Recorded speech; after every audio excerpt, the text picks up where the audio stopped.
Designer સારો છે કે ખરાબ છે એ કઈ રીતે નક્કી થાય? તો ડિઝાઇનમાં હવે આપણે બે મહત્વના પાર્ટ હોય છે, એક ડ્રોઈંગ, બીજું પંચિંગ. તો પંચિંગમાં તમે જેમ આગળ જતા જશો એમ સારું થતું જશે, અને એક ટાઈમ એવો આવશે આખું પંચિંગ તમને સમજાઈ ગયું એટલે તમારું પંચિંગ હાવ ઓકે થઈ જશે. એટલે એ બધાને હાવ ઓકે થઈ જ જાય પંચિંગ. કોઈને થોડુંક વહેલું સમજાઈ જાય તો વહેલા ઓકે થઈ જાય, કોઈને થોડુંક મોડું થાય, પણ એક ટાઈમ એવો આવે કે બધાના પંચિંગ એક જેવા થઈ જાય. એટલે બધાના પંચિંગ તો બધાના સુધરી જવાના છે, બરાબર. પણ હવે સારો ડિઝાઇનર બનવું હોય તો એના માટે જરૂરી છે ડ્રોઈંગ, સારું ડ્રોઈંગ. તો હવે સારું ડ્રોઈંગ હોય તો જ સારો ડિઝાઇનર કહેવાય.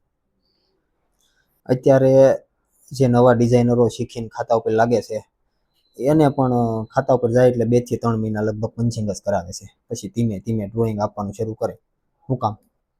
કારણ કે ડ્રોઈંગ વધારે મહત્વનું છે, નવા ડિઝાઇનરને ડ્રોઈંગ અપાય નહીં. એટલે જૂના ડિઝાઇનરો હોય એની પાસે ડ્રોઈંગ કરાવે, નવા ડિઝાઇનર હોય એ પંચિંગ કરે.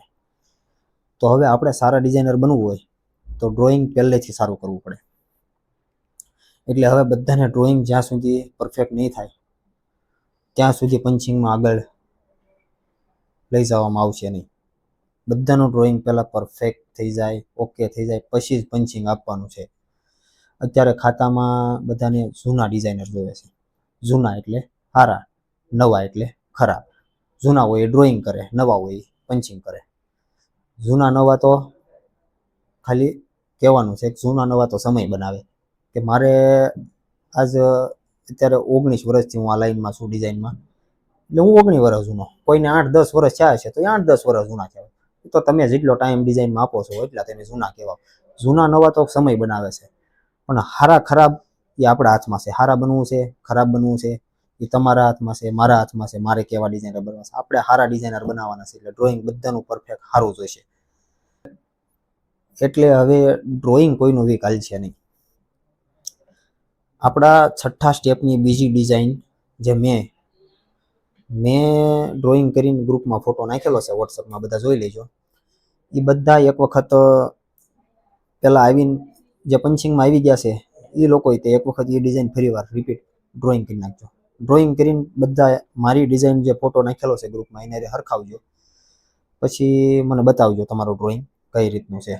જો જેનું ડ્રોઈંગ સારું પરફેક્ટ લાગશે એને જ હું પંચિંગમાં આગળ લઈ જઈશ, અને જેનું ડ્રોઈંગ ખરાબ હશે એને પાછું રિપીટ હું ડ્રોઈંગમાં કરાવીશ. જ્યાં સુધી પરફેક્ટ નહીં થઈ જાય ત્યાં સુધી ડ્રોઈંગમાં આપણે રિપીટ કરવું જ પડશે. અને સારા ડિઝાઇનર જેને જેને બનવું છે એને આ કરવું જ પડશે. એક વખત ડ્રોઈંગ પરફેક્ટ ન થાય ત્યાં સુધી હવે આગળ હું કોઈને પંચિંગ દેવાનો જ નથી. અને જે પંચિંગમાં આવી ગયા છે એનું ડ્રોઈંગ એક વખત મારે ચેક કરવું છે. એટલે એક વખત એ રિપીટ કરીને પછી બધા મને બતાવો. જેનું ડ્રોઈંગ વીક હશે એને બધાને હું પાછો ડ્રોઈંગમાં આપીશ, અને જેનું સારું હશે એને જ પંચિંગમાં રાખીશ. એટલે સારા ડિઝાઇનર આપણે બનવું હોય તો આપણે એટલું કરવું પડશે. હવે એક વખત તમારું ડ્રોઈંગ સુધરી જશે ને તો તમારું પંચિંગ તો પછી સુધરી જવાનું છે.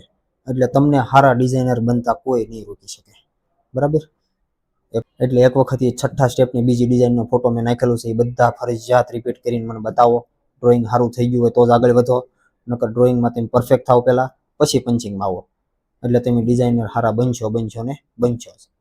અને નવા કોઈ બીજા ડિઝાઇનર શીખવા માંગતા હોય, જેને સારું ડિઝાઇનર થવું છે, સારું શીખવું છે, સારી જગ્યાએ શીખવું છે, એ અવશ્ય એક વખત રૂબરૂ મુલાકાત કરો. Shiva design gallery, Palladium mall, Yogi Chowk, Surat. Thank you.